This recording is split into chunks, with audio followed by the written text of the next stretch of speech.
Principal, তাহলে প্রিন্সিপালের সামনে একজন ছাত্রী কি সন্তান এবং কাছের মানুষ। আমি আপনার সবচেয়ে কাছের মানুষ। আমি এখনও একটি কলেজের প্রিন্সিপাল, তেজদাস কারিগরি প্রিন্সিপাল। কিন্তু আমরা নিয়ে এসেছি তারেক রহমানের 31 দফা।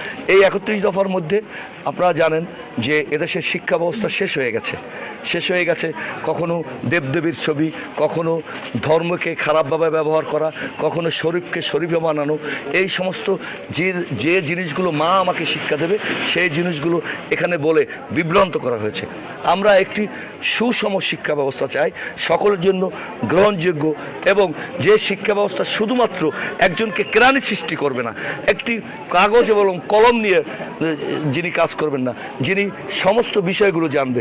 আজকে আপনার বিদ্যুতের জন্য আপনি একজন মিস্ত্রি ডাকতে হবে কেন? আপনি আপনার শিক্ষা ব্যবস্থার মধ্যে, উৎপাদনমুখী শিক্ষা ব্যবস্থার মধ্যে আপনি কিভাবে বিদ্যুৎ লাগাবেন, অথবা